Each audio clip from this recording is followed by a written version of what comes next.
Over the next couple of months, Jeremy's campaign will set out how Labour will defeat the Tories, which is very, very important that this campaign focuses on that. Jeremy stands for fairness, equality, and more importantly, Jeremy's campaign will be about bringing people together. And I'm very proud to be part of that. So without any further ado, I'm going to invite the leader of the Labour Party, Jeremy Corbyn, to come to speak to you.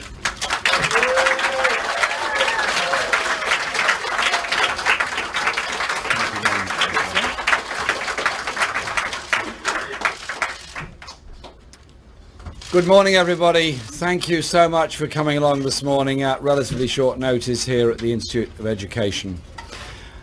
I want to share a few thoughts with you this morning about this leadership campaign and about what we've achieved over the last 10 months. Labour is stronger. We've won every parliamentary by-election we've faced, 3 of them with very significantly increased majorities. We overtook the Tories in the May elections. We won all 4 of the mayoral contests in Liverpool and Salford, in London for the first time since 2004, and in Bristol for the first time ever. We also won Bristol City Council for the first time since 2003. Labour Party membership has gone from below 200,000 a year ago to more than 500,000 today. And as Kate explained, 183,000 supporters have registered in order to be part of this leadership debate. We've welcomed back the Fire Brigades Union into our Labour family. This is a big party. Big party because people have joined, a big party because an awful lot of people are very interested in how Labour is going to present itself for the future and what hopes they can offer to people who've been passed by in our society. And we've delivered some very concrete results for millions of people by our opposition in Parliament to this government's callous welfare policies. 3 million families are over £1,000 better off this year because Labour stood up and opposed cuts to tax credits. That was Labour making a real difference for those at the sharp end, mobilising our supporters and those losing out, lobbying Parliament and challenging the Prime Minister week after week in the Commons and winning votes in the Lords and defeating the government overall in Parliament. We won back billions of pounds for working class families, directly improving the lives of working people and their families, which of course is exactly what the Labour Party was created to do. Just over a year ago, there were those in our party in Parliament who were unsure about whether to oppose the welfare reform bill. That was going to take £12 billion from the DWP budget, cash support for the less well-off, low-paid workers and the disabled. Today, we are very clear.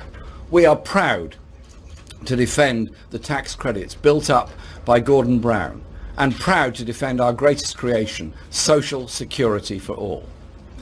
And we did it again with personal independence payments for those with disabilities in the budget. We shamed the government into abandoning their plans to take £4 billion from disabled people that helps them to live independent lives, live in dignity and decency within our society. That wasn't always the case. It was Labour that brought in the Disability Discrimination Act and so much more, at a time when the government has been giving yet more tax cuts to big business and the very wealthiest. We've helped change the debate on welfare. No front-bench politician is now using disgraceful, divisive terms like scrounger, shirker or skiver. They've been shamed by the reality of life for millions of our people in left-behind Britain. That's laying the ground for a kinder, gentler politics that respects those unable to work, that treats disabled people with dignity. And there's no better advocate for disabled people and those in need than our current Shadow Work and Pensions Secretary, Debbie Abrahams, and I thank her for the fantastic work she's done, is doing, and will continue to do. I also want to pay tribute to our Shadow Chancellor, John McDonnell. Someone said of him the other day, he does the honest, straight-talking politics, but the kinder, gentler stuff is still work in progress. But what John has done, more effective than any other politician, is demolish the case for austerity. He said, austerity is a political choice, not an economic necessity. Every single plank of George Osborne's failed and destructive economic programme is being torn up. From a year ago, when Labour was too cautious in criticising cuts, now I'm really hard-pressed to find even a Tory to defend it, as one fiscal target after another has been ditched, first by Osborne, now by Theresa May. The long-term economic plan is dead. Yes.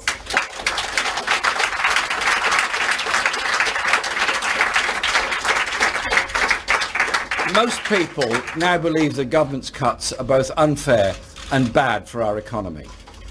In post-Brexit Britain, even Tories like Stephen Crabb and Sajid Javid are converts, making the case for tens of billions in investment. But it's Labour's Shadow Chancellor, John McDonnell, who led the way, and who earlier this week made the case for a national investment bank and a network of regional investment banks to redistribute wealth and power. As John said in Sunderland on Monday, we should now work to build a transformed economy where no one is left behind. I came into politics to stand up against injustice. The injustices that scar our society are not those of 1945. The watchwords then were want, squalor, idleness, disease and ignorance. And they've changed since I first entered Parliament in 1983. Today, what is holding people back above all are inequality, neglect, insecurity, prejudice and discrimination. In our campaign, I want to confront all 5 of these ills head on, setting out not only how Labour will campaign against these injustices in opposition, but also spelling out some of the measures the next Labour government will take to overcome them and move decisively towards a society in which opportunity and prosperity are truly shared, in which no individual is held back and no community left behind. Today, I want to set out one way in which the next Labour government will tackle one of these ills, that of discrimination. My first job in the trade unions was with the National Union of Tailors and Garment Workers, now part of the GMB, trying to reclaim unpaid wages, mostly for low-paid women workers in the clothing industry. Companies that conveniently went bust, owing their workers lots of money, and then reopened under a marginally different name a few days later, with apparently no debts and no obligation to anybody. Disgusting and disgraceful behaviour by unscrupulous employers. A few years before I started that role, the Labour government of Harold Wilson had, in its final days, passed the Equal Pay Act in 1970, inspired by the late great Barbara Castle, following an inspirational strike by women sewing machinists at Ford's in Dagenham, a struggle immortalised in the excellent film Made in Dagenham. Those women workers stood up for equal pay, and after 3 weeks on strike, they won a pay rise. Their strike not only educated the workforce at Dagenham, it helped to educate the trade union movement and educate the wider society. And it was a real pleasure to invite some of the women to come and address my shadow cabinet on International Women's Day in March this year to help the education process. What's less well known is that another strike took place 16 years later in 1984, and for 6 weeks this time, for equal pay to actually be achieved. We all know that change can take time, but sometimes the delays cannot and will not be tolerated. Today, we are more than 45 years on from the Equal Pay Act, 40 years on from when I was chasing down lost pay, and still women are paid 20% less than men. As far back as 1951, the Equal Remuneration Convention of the International Labour Organization, a UN body, supported the principle of equal pay for men and women workers for work of equal value. 65 years on, and women are overrepresented in the lowest paying sectors, cleaning, catering and caring, vital sectors to our economy, doing valuable work, but not work that is fairly rewarded or equally respected. And we know too that many disabled workers are not being given the same opportunities to fulfil their potential. Last year, Britain was ranked 18th in the world for its gender pay gap, below Nicaragua, Namibia and New Zealand. We can and must do far better. So Labour is calling time on the waiting game, and I'm making the commitment today that the next Labour government will require all employers to publish equality pay audits, detailing pay, grade and hours of every job alongside data on recognised equality characteristics. Because it's not women alone who face workplace discrimination, but disabled workers, the youngest and oldest workers, black and ethnic minority workers. Young workers are institutionally discriminated against, not entitled to the full minimum wage, not entitled to equal rates of housing benefit, and so many are now saddled with huge student debts, often of £50,000 and more. I want to pay tribute to our trade unions. They've won millions of pounds in equal pay claims for workers who face discrimination. They won them back pay, and they also won them dignity and equality. But not every workplace is unionised, and there are often complex cases that can take years. We're calling time on discrimination, and as we know from the minimum wage, proper enforcement matters and makes the difference. So we're also committing to fund the Equalities and Human Rights Commission. Fund it properly to deal with all aspects of inequality, injustice and discrimination in our society. To monitor employers' equality pay audits, to take action where required to eradicate discrimination, and to fine employers that do not provide them. Many employers wouldn't want to discriminate against their staff. Such discrimination holds back companies and indeed our whole economy. If our economy is to thrive, it needs to harness the talents of everyone. So that is about making our economy stronger, the workplace fairer, and reducing the discrimination that holds people back. Our Labour movement is about improving people's lives, about ending injustices, about giving power to the powerless, and building a society in which opportunity and wealth is shared. Over the next couple of months, we'll be setting out new policies each week on different aspects of our society, on human rights, on environment, on transport, on housing, many other issues. Because our campaign will set out how we plan to defeat the Tories and elect a Labour government that will act to tame the forces holding people back of inequality, neglect, insecurity, prejudice and discrimination. And to build a society in which no one and no community is left behind, because the problems facing this country at the moment are inequality, are injustice, are whole communities where industries have closed, they haven't been replaced, infrastructure investment hasn't taken place, and there is deep division. It cannot be right that some parts of Britain you earn more than other parts of Britain. It cannot be right that this degree of inequality goes on. That is the mission we're going to be putting forward in this leadership campaign, and that is the campaign that we're going to put forward to set out how we, the Labour Party, will be stronger, even stronger, and hopefully even bigger at the end of this campaign, and that we will defeat the Tories at the next general election. Build that society. That's our pledge, that's our promise, and that's what's so exciting about this leadership campaign. Thank you very much.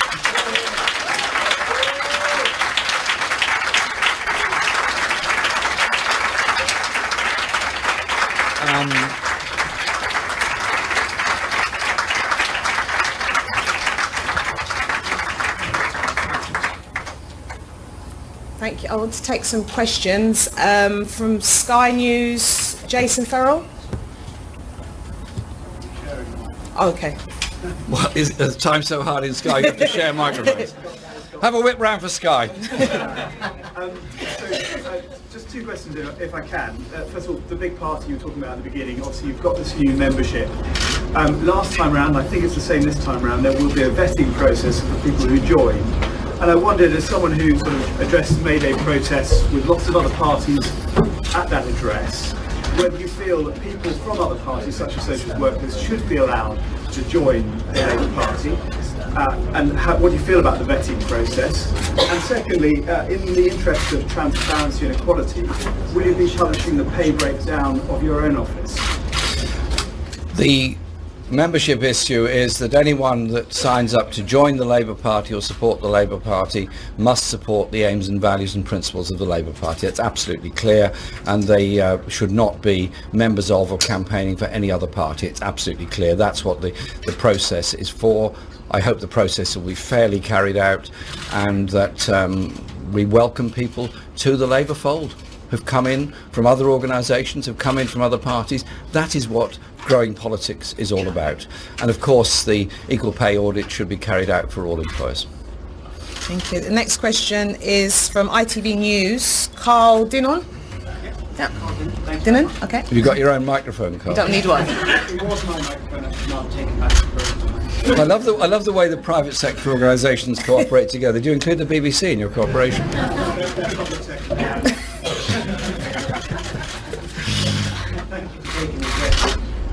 You've come up with an interesting policy idea today, but the problem is, and this leadership campaign was sparked not by policy differences amongst you and your MPs, but because your MPs just don't really think that you're up to the job. If you win, does that matter if your MPs don't support you?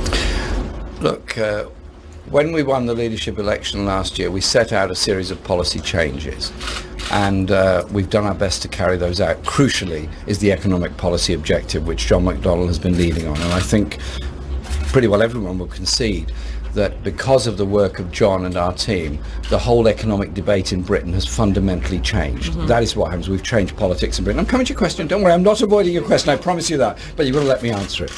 It's a deal, okay?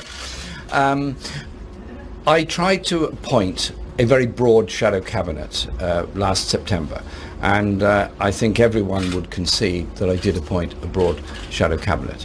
I made some changes 3 months later, and then straight after the European Union referendum, a number of colleagues unfortunately decided to resign from the shadow cabinet, and I had to appoint a lot of new members to the shadow cabinet.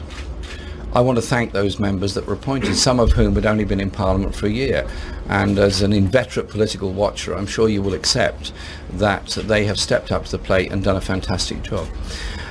I say to Labour MPs quite simply this: I've been in Parliament a very long time. I've seen lots of leaders. I've seen them come and I've seen them go. There is a huge amount of talent on the Labour benches. We are part of, but not the entirety, of the Labour Party and the Labour movement.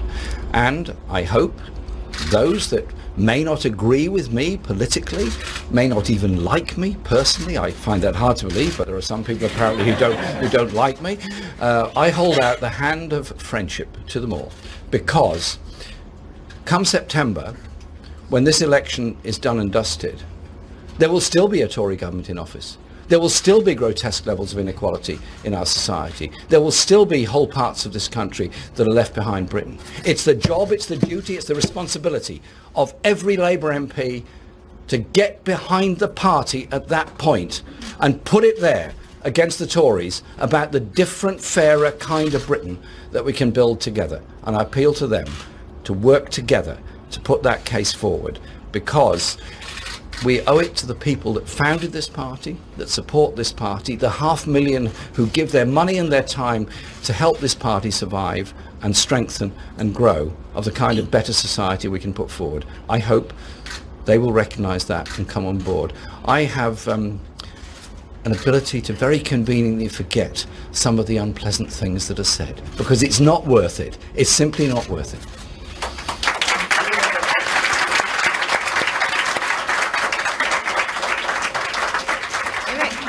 Questions from the BBC? BBC? Okay. Hi, Vicky. Just follow up on that.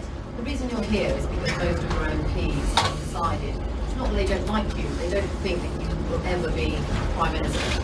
Aren't you at all concerned that so many of your MPs from across the breadth of the party? Well, I wish they hadn't. I wish they were all on board, and I wish they'd all played their full part in the economic debate yesterday when John McDonnell was really putting it to the government. I wish quite a lot of things.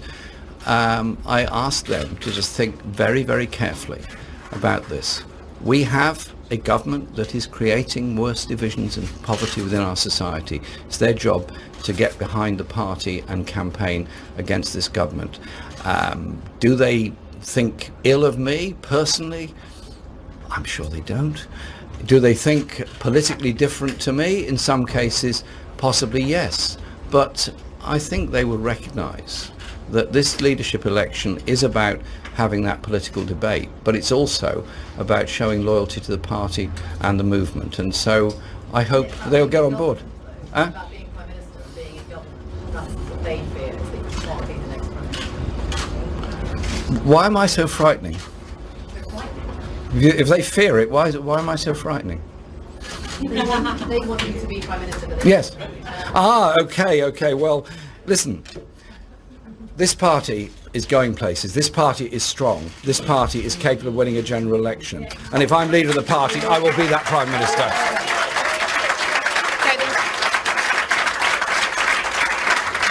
The next question's from Norman Smith, BBC. Norman Smith. Norman Smith? Are you Norman? No, he's not Norman Smith. Oh, sorry. Hang on, this can't be an event without Norman Smith present. Can we hold it till Norman Smith arrives? Okay. Can we wait till Owen Smith arrives? Okay, the next one's from the Mirror.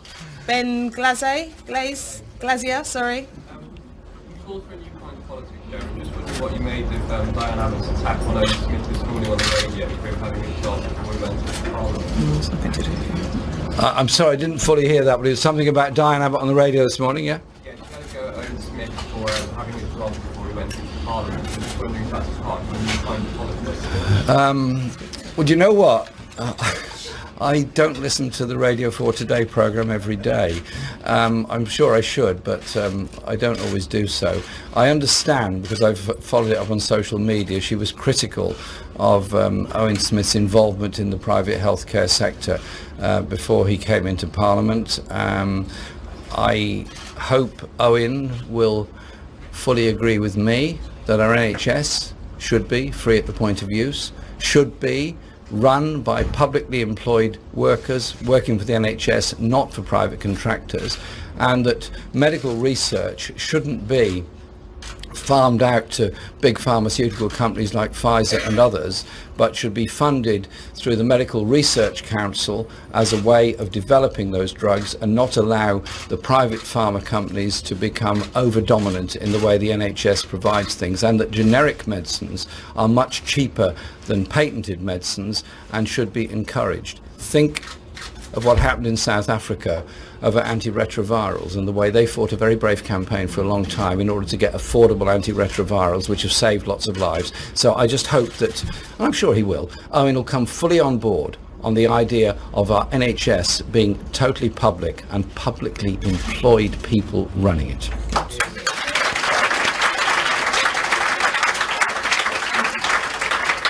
Next one from the Telegraph, Ben Riley-Smith. Oh. Hi. All the signs that you were the front runner in those debates. If you do win, I think you rock up Owen Smith and said you were back, and then it was all around back and mandatory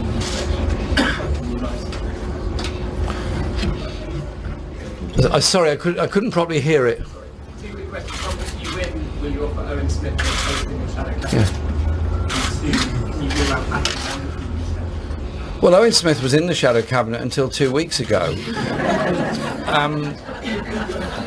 And he came to see me to say he was very happy in the shadow cabinet and wanted to stay there, and then left the meeting and resigned, which was a slightly odd thing to do. But he, of course, he's very welcome to come back, and I hope he would, because that's got to be the right way of doing things. Selection. Oh, mandatory reselection. At the moment, selection takes place when there is a trigger ballot system where a constituency party decides whether or not it wishes to have a full selection process, and that trigger ballot system pertains. There's going to be, as you know, a total boundary review, which will be, the first report will be out this autumn, and it will finally be implemented in 2018. If this Parliament runs to full term, then the new boundaries will be the basis on which selections take place. And in that case, there would be a full selection process in every constituency, but the sitting MP for any part or any substantial part of the new boundary would have an opportunity to put their name forward. So there will be a full and open selection process for every every constituency Labour Party throughout the whole of the UK, and we'll know the first draft of the boundary review this year. But there are issues surrounding the boundary review, one of which is the electorate has gone up very significantly since last December, when the cut-off date was December the 8th for the registration of voters to decide the broad size of the new constituencies. There's been a huge increase in the electorate since then, mainly through registration work done by many parties, including ours, but also for the EU referendum. I think this is a time when the Electoral Commission and the Boundary Commission should look again at the figures being used for the new boundaries. Otherwise, we're going to usher in new boundaries that are already unfair and unequal from the very beginning. The boundary review must reflect the makeup of our population. Young people, mobile populations, black and minority ethnic populations are disproportionately underrepresented on the electoral register. I want to change that, and I urge the Boundary Commission to reflect very carefully on what they do before they come up with their new proposals.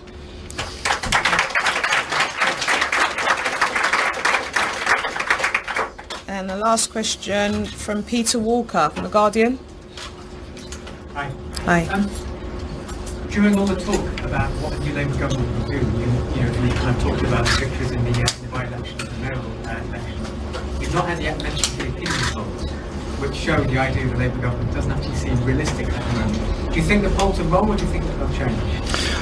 I think that the polls will change and will improve for us. We did gain a considerable amount of support between May 15 and May 16, and in the local elections in England the results were not uniform across the whole country. We did very well in the number of southern councils where your paper and many others were predicting we would lose many seats, and indeed others were predicting 300 losses. There were 18 losses. It's a big difference between 18 and 300, and we have gained support.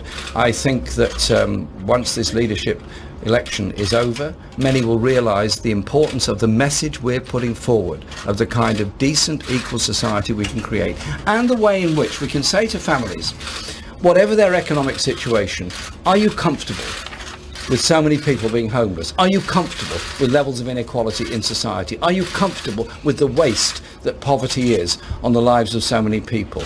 Support will grow for us. This Conservative government has nothing to offer other than tax cuts at the top end, corporate tax cuts, and a continuing cycle of despair and decline in the ways it funds local authorities, particularly in the poorest parts of Britain. You could overlay a map of poverty in Britain with the depth of the cuts being made by this government, and you would see the same map. A Labour government would do it the other way round.